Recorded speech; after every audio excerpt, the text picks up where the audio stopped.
Băi, nene, cred că am ajuns pe plajă bântuită, ia uitați ce e aici. Dacă înțeles că vrem și shake-uri. Da, uite ce bine arată.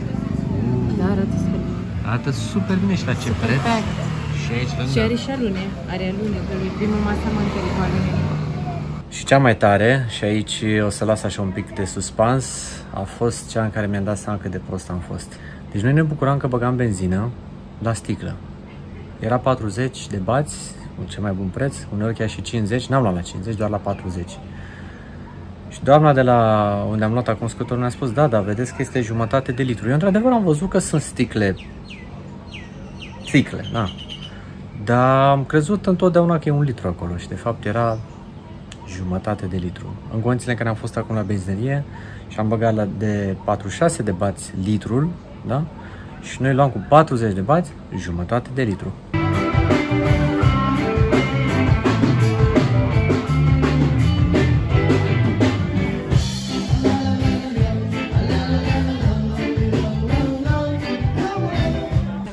Am ajuns la Big Buddha, îi mai zic și Golden Buddha, pentru că este o statuie superbă pe care o să o vedeți imediat. Până atunci, aici la intrare este o zonă de bazar, de tot fel de achiziții, aterizează și un avion.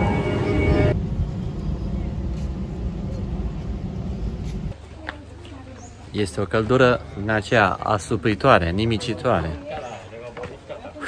Se vede cum lucește pielea, deci transpir efectiv non-stop. Asta este o recomandare totală, să spun așa, să vă luați apă la voi și protecție solară, pentru că acum este ora 12:30 și treaba e intensă. Ajung imediat în vârf, unde voi face fix această mișcare. Foarte fain.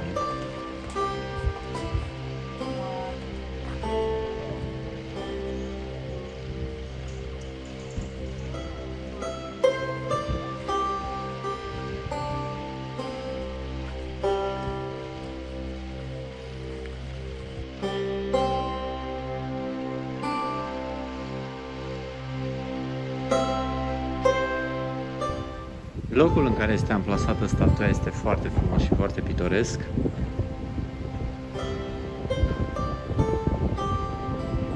Se vede această zonă de acces la plajă.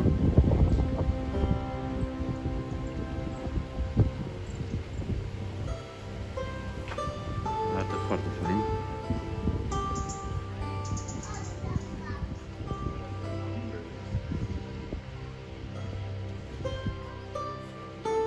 Ia uitați ce frumos!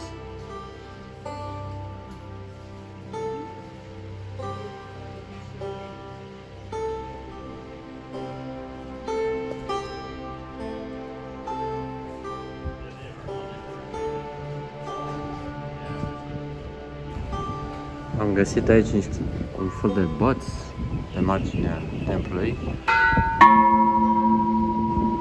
care bați clopotul. Mă uitam acum de la adăpost, așa de la umbră, un pic să interpretez mai bine simbolistica și cam ce se întâmplă aici. Am remarcat că, de exemplu, Dharma, roata despre care tot aminteam până acum, în cazul de față nu are 8 spițe, ci are mai multe. Acum nu știu dacă e musai să aibă 8 sau nu, sau poate în cazul de față este ok să aibă mai multe spițe. Și în spate, cred că roata Dharma este așezată pe un fel de dragon, un fel de barcă, din ce pot eu să interpretez. Oricum, impresionantă statuia și modul în care este amplasat așa și totul este foarte, foarte, foarte frumos. După cum remarcăm, la bază este floarea de lotus și localnicii de obicei se așează aici și se roagă. E un moment foarte liniștit așa de reculegere și întotdeauna templele budiste îți aduc așa, îți dau o stare de relaxare, de pace. Poți să stai aici, poți să meditezi, poți să te gândești la ceea ce e în viața ta și cam ce contează până la urmă. Aici, la baza templului, am mai găsit și aceste statuete, numai că deja aici ne-a băgat un pic în ceață. Începem cu Sunday, cifra 6, Monday 15, Tuesday 8, Wednesday on day. Asta Iasmin a remarcat foarte interesant aici. 17, Wednesday on day și Wednesday on night. Mai apoi Thursday, Friday, Saturday. Nu prea știm care e treaba cu cifrele. Și nici cu Wednesday, deci are și Oh, da. Deci multe semne de întrebare la care vrem să aflăm răspunsuri, să ne mai documentăm și noi, dar așteptăm și din partea voastră comentarii dacă aveți pe subiectul ăsta, dacă știți mai multe. Ne-ar ajuta tare mult. Deci folosiți cu încredere secțiunea comentarii. Vă mulțumim din suflet. Suntem în curs de a fi transferați plecând din Koh înspre Kopangan. Kopangan. Kopangan. Full moon party. Yeah. Domnul știe ce. I went last time, but I don't like them because too many lady boy. Too many lady boy? It's going to be fun, that's for sure. That's fun. Yeah, but sometimes when you drunk, you have not fun enough with the lady boy. Okay. Don't drink too much. Yes. I've been protecting. I have my protection with me. My girlfriend. Yeah, that's good. That's correct. I have been with my group from Aussie. Yeah, we are four people together. Yeah. In the early night is okay. Yeah, but when it's midnight, much more beer, more drunk. Your eye problem. Everyone. Everybody's beautiful, huh? Yeah, everybody beautiful. After 2 a.m. everybody's beautiful. Yeah. And when you wake up in the morning, you need a gun for shot yourself. Yeah. Big mistake. What are you doing last night? Domnul pe care l-ați văzut în mașină și era destul de vorbăreț ne-a spus mai multe lucruri despre Thailanda și cam ce se întâmplă aici, așa cumva din spatele perdelelor, behind the scenes, să spunem așa. Între timp am și ajuns la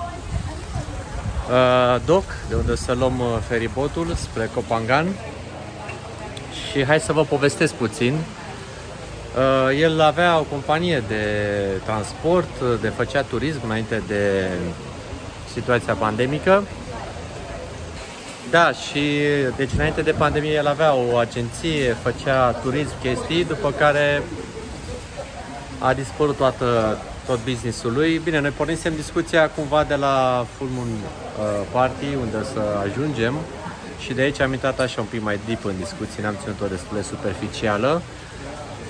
Cert este că, de exemplu, în Thailanda, ca să lucrezi, trebuie să ai vaccinul sau să-ți faci teste în fiecare zi și la nivel de locuitori, din ce am înțeles, undeva la 200 de bați pe zi să-ți cumperi dezinfectantele, adică partea asta de mască, testul și toate cele. Și un om pe zi poate să facă undeva la 250 de bați pe zi, deci cam la asta s-a ajuns, ba chiar mai mult. Thank you, sir. Thank you. El e domnul care ne-a adus, foarte, foarte fain omul. Oamenii locali, știindu-l că face întrepriză și că are ceva activitate, veneau efectiv la el și vin în continuare să ceară mâncare și să ceară de lucru. Și el împreună cu niște colegi care fac taximetrie se organizează și din tot ce înseamnă tipsuri și bani pe care îi strâng, merg și cumpără de la supermarket și donează. Deci situația e destul de serioasă aici din punct de vedere al restricțiilor, mă refer ce impact au avut în ultimii 2 ani și oamenii din păcate au destul de mult de suferit. Deci, sincer vorbim, pentru ei turismul chiar este o salvare, o poartă de speranță și din punctul nostru de vedere ar trebui să ne bucurăm atunci când vizităm o țară și să ne gândim că până la urmă noi banii pe care îi lăsăm pe aici, puțini așa cum sunt, chiar din puțin se face mult și pentru localni, să spunem așa, și pentru populația de aici poate face diferența. O altă chestie care a fost un pic șocantă pentru noi, ținând cont de situația care se întâmplă în România, respectiv avem prea multe doze de vaccin și expiră și știm anchetele care sunt acum în desfășurare și toată zăpăceala. În Thailanda, de exemplu, vaccinul nu este gratuit, trebuie să-l plătești și mulți oameni nu-și permit să facă asta. Și aici mi se pare hilar cum unele guverne ajung să risipească banii pe doze de vaccin care expiră și avem practic un excedent. Iar aici vaccinul nu este gratuit, oamenii nu au posibilități, ba chiar mai mult, ca să muncească trebuie să fie vaccinați și să-și plătească vaccinul și nu au bani să facă asta. Și cam cât de stupid se întâmplă să fie toată treaba asta. Adică aici chiar e regretabil, chiar e regretabil că unele familii ajung efectiv să nu aibă ce să pună pe masă pentru că nu au un vaccin sau nu au accesul de a și-l face gratuit. Așa că, oameni buni, a nu se înțelege că aici intrăm într-o polemică pro sau contra vaccinare sau alte chestii de genul ăsta, nu, Doamne ferește. Vreau să înțelegem doar că anumite lucruri pe lumea asta nu sunt chiar drepte pentru oameni și de fapt cam aici este discursul și ideea unde vreau să ajungem. Anumiți oameni nu au acces să pună ceva pe masă pentru că sunt restricționați, poate chiar uneori din punctul meu de vedere pe nedrept și da, e cam tragic, adică uite, ne cam plângem noi prin România de multe lucruri, dar în clipa în care vezi cum se întâmplă să fie unele lucruri pe aici, îți dai seama că poate uneori suntem chiar binecuvântați, să avem acces la tot ceea ce avem pe acasă.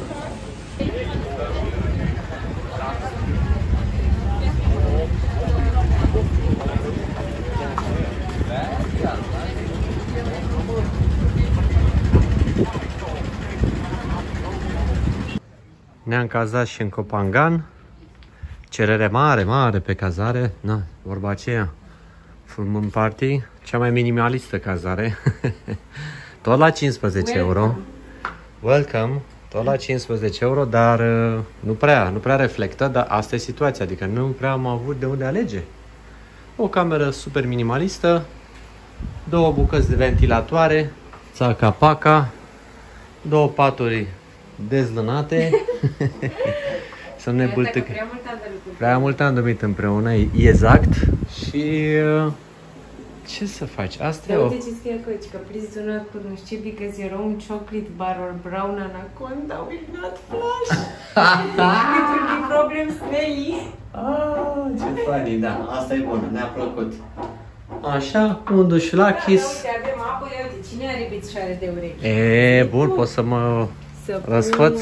Apă, geluri de duș, frumos. Da, e ok. Și plus, Săbețele. o mențiune importantă, aici n-am birou, o să lucrez din pat. Și avem și terasă. Avem și terasă, da. Și aici o mențiune importantă, domnul ne-a zis să nu ne lăsăm papucei pe afară, căci câinele îi va mânca. Pe care nu l-am cunoscut încă. Nu l-am cunoscut încă pe Doggy. Noaptea se va transforma. Așa, avem și... cum îi spune asta, că am scap acum? Hamac. Hamac, așa. Hamacul. De grădină, exact. Șantier. Și un pic de șantier acolo în capăt, băieții își fac de lucru. O cazare, uite, la noi e Sky, așa se numește asta. E drăguț. Ia să vedem plaja. Se poate accesa? Nu prea, nu? Cazăm mai devreme. Da. Hai. A, e o toaletă și aici dacă vrei. Uite, putem să folosim și toaleta casei și toaleta de afară. Da, exact, dacă prima amândoi pe sincroane. Aici recepția, niște băncuțe, totul pe foarte minimalist, pentru că v-am explicat, în perioada aceasta e cam aglomerată treaba. E aglomerată treaba în perioada asta și nu prea avem cum să ne cazăm. Uite, băieții folosesc aici bambus.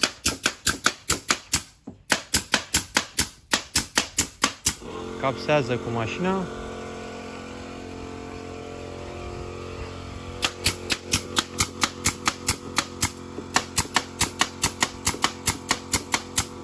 Patru lemne împletite și a ieșit o construcție.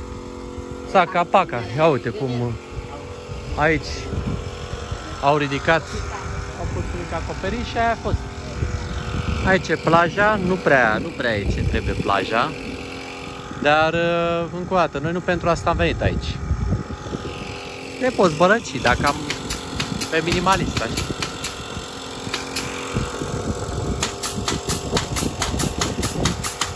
Deci cred că băieții până în câteva ore deja au terminat. Aici o să facă deja un bungalow. Îi dau cu un pic de lac și au încheiat lucrarea. Da, deci astea sunt scândurile lor din care construiesc. Hop. Este lucrare frumoasă. În peisajul ăsta orice îi face, tot arată bine. Eram aici și mai stăteam de lucram până când să plecăm de la cazare. Am vorbit deja pentru scooter și aici prețurile sunt super decente. De exemplu, la scootere am găsit din prima, fără să mai discutăm foarte mult, la 150 de bați, direct, așa, rapid. Iar cu doamna care e aici la cazare, mi-a spus o chestie foarte faină, de fapt. Este un pic așa cam mistovit că mă toropește căldura asta, apropo, e chinuitor rău de tot pe la prânz, transpirăm non-stop. Am aflat, de exemplu, că la ei zona aceasta de expunere, deci femeia are pe undeva, cred că până la un 30 de ani plus, și ea nu se simte înlarguit ca în vacanță, de exemplu, dacă ar merge aici la plajă, pentru că familia nu o lasă să se descopere, adică trebuie să fie îmbrăcată să iasă la plajă. La fel și dacă ea administrează practic acest complex în care noi locuim. Dacă ar fi turiști bărbați să meargă pe aici pe la plajă sau ceva, nu ar fi permis, tocmai pentru că sunt bărbați prin preajmă. Deci sunt destul de modă veche, să spunem așa, și de stricți în această privință. Ne povestea că amplasamentul acesta este al lor, mai departe în grădina alăturată ceva de genul, alt amplasament, altă cazare al unchiului numărul 1, după aceea în stânga încolo unchiul numărul 2, unchiul numărul 3 și așa mai departe. Deci afacerile de familie se țin foarte aproape aici și sunt la ordinea zilei, la fel de bine cum familia se păstrează în mod tradițional. Astăzi se pare că aflăm multe lucruri foarte faine de aici, este ziua învățăturilor, aș putea spune. Și cea mai tare, și aici o să las așa un pic de suspans, a fost cea în care mi-am dat seama cât de prost am fost.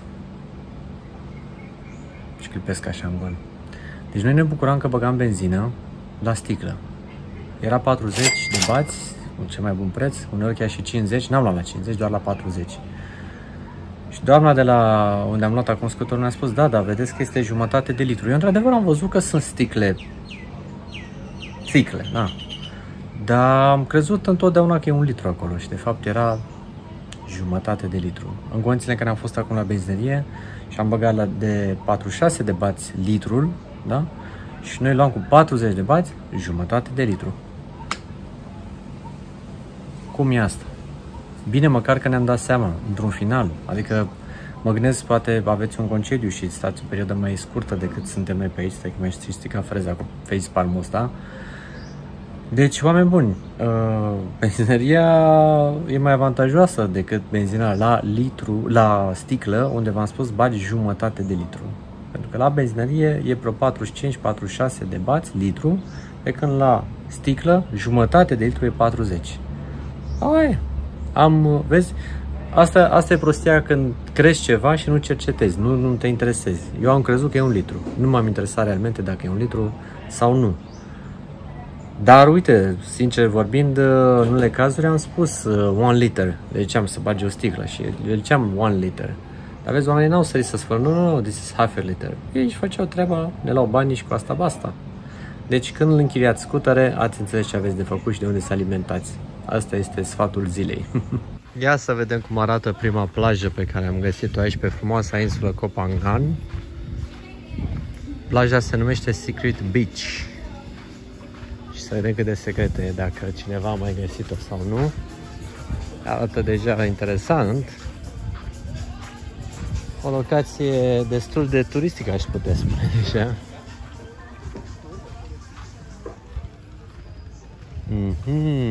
Oricum, până acum, tot ce am remarcat la această frumoasă insulă este că e foarte hippie așa și foarte altfel față de ce era în Koh Samui, care vorba aceea e aici la o aruncătură de băți distanță. Și plaja deocamdată nu arată spectaculos, așa n-aș spune că e wow, dar na, depinde și de ce ai văzut înainte, să spun așa. E o plajă prin mijlocul junglei, foarte, foarte ascunsă într-adevăr. Google Maps ne-a dat vreo 2 erori până să ajungem aici. Ia uite, fata asta pe plajă aici cu chitara, cred că exersează să cânte. Da, deci v-am spus, e un loc foarte hippie, așa, foarte izolat și cu mulți oameni faini, așa am văzut pe stradă. Dar ne-a căpiat soarele ăsta, asta e cert. Ne-a căpiat. Unde te duci, Iasmin, că nu mai știu să merg, dar atâta soare în freză. Am venit acum și la masă, la tanti Anuța. Noi așa zicem, că aici suntem ca pe uliță la țară. Pe ulița din deal, pe unde mai trece tanti Gigina, tanti Florina. Am venit la tanti Anuța. La tanti Anuța aici în bătătură se lasă papucile intrare. Dar e frumos tare înăuntru. Iasmin deja a început să răsfoiască meniul. Și e super friendly așa și un spațiu de joacă pentru copii. Și oamenii de la sunt super relaxați și inclusiv cei din bucătărie. Toată lumea zâmbește. Masa mâncării with vegetable and tofu. Super bune prețurile aici. And can you add chicken too? Like this, chicken side dishes, or what is this side dish? You can add, right? Ah, okay, so chicken. And what noodles are best with these soups? What I don't know. I want one portion of noodles. Noodle, different crab noodle. And this comes separate, right? Or in? Comanda încă se face. 10 minute mai târziu. We want one mango shake and one papaya shake. Mamă, 30? De shake. Shake? Pe shake-ul de obicei era mai scump. Cu apă, cred. Nu, shake era milk, mai... milkshake-ul e cu lapte. Cu gheață, e cu gheață. E ok. Dacă am înțeles că vrem și shake-uri. Dar uite ce bine arată. Da, arată super bine. Arată super bine și la ce preț. Și aici lângă. Și are și alune. Are alune. E primul masa mâncării cu alune. Bine de tot. Și fii atentă. Thank you. Thank you. Voi frate, și aici. Wow. Situația e grea. E doldură. E plină. Și aici. Uite ce mișto e masa asta la care să stai. E și masă, ai și hamac, ai și tarabană și relaxare. Poți să și cânti dacă vrei. Da, foarte tare. Ia uite aici, trauma awareness. Sunt ceva workshop-uri. Deci dacă ai mâncat și te simți vinovat, poți să te apuci și de sală? Uite-te. Și uite ce frumos pe pereți, în familie.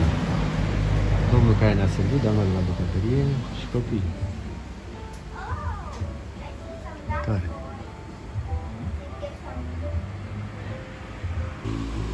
Ce drăguț e complexul ăsta aici pe fix malul apei.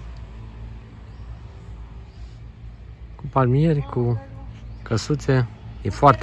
E foarte cald, într-adevăr. Pute! Pute! Deci nu se simte la imagine, dar pute. Atât de frumos că v-am zis eu, vedeți, a venit și mi-a stricat filmarea. Eu făceam aici visul, ideea, cum se stă aici pe prispă, te uiți la un apus superb. De unde zici tu că pute? Acolo, puțea, rău. A ce? Nu știu, apă îmbuțită. Hai că stăm aici la umbră. Uite ce frumos e desenat.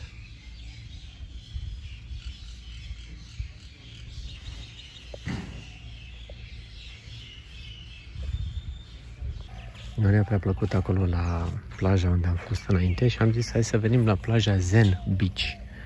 Și aici a liniște. E atât de liniște aici.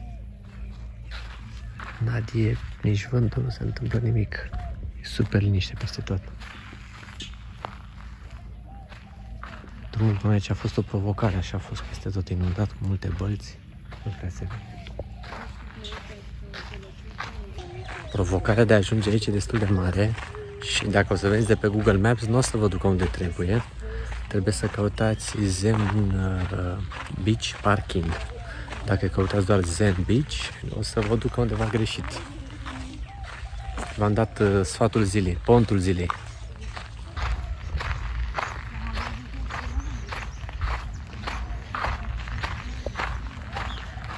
Suntem frumos aici întâmpinați.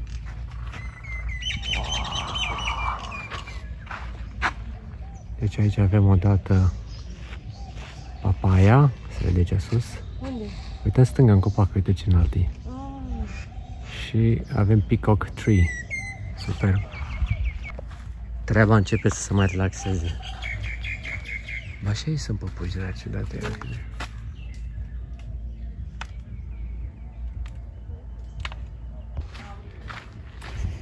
Mai avem un pic și cred că ajungem.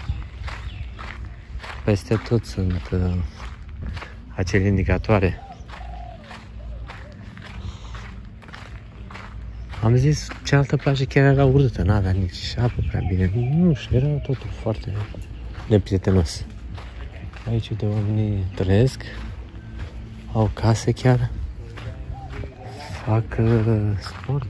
Uite, acum făceau sport acolo. Aveau niște greutăți și făceau sport la apus.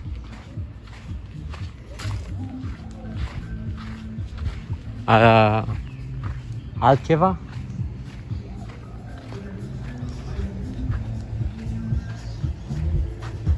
Locurile astea de stat, de șir, de niște.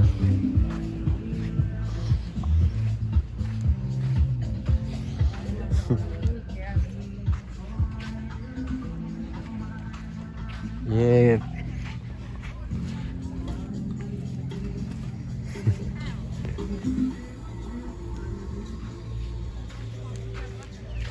Arată foarte fain locul.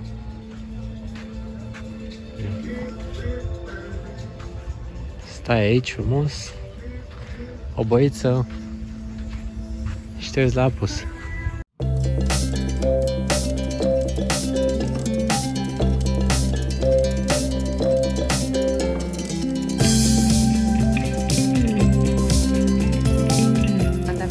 Recomand un restaurant acolo.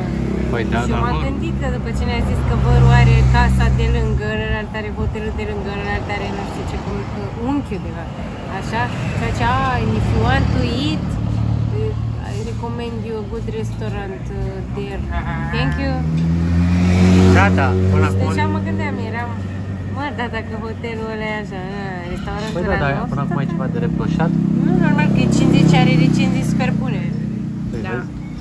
Și are și breakfast. Deci până acum la... Până acum la unchiul... Da. Deci până la urmă la unchiul aici nu e prea rău. Am mâncat durianul ăla, Doamne, deci nu se duce gustul din gură. E ca și cum ai fi mâncat o salată. E ca și cum ai fi mâncat o salată din aia de ceapă de vară. Nu, în care pui ceapă. Căpșuni. Cu praz, ceapă și căpșuni, ceva de genul ăsta. Și după aia îți vine în continuu pe gât. Ce ai vomiți? Doar îți vine pe gât. Doar te nicăși. Cam ăsta e durianul. Doar îți face așa rău. Se joacă cu tine. Don't mess with me, Dorian. Don't do that. Nu-mi gustă acrișor prima oară când îl bagi în gură. Prima dată e dulce la mine. A doua oară e acrișor. Nu, e ceva îngrozitor acum. Are gust de vomă. Prima dată ți-a plăcut, frate. Deci stai, te rog, că îmi făceai... Băi, nu e rău, nu e rău și nu te oprești. Mușcai așa. E de-a naibii ca să te păcălești să mănânci și tu. E de-a naibii. Hai că ți-a plăcut, gata. Recunoaște, pana mea.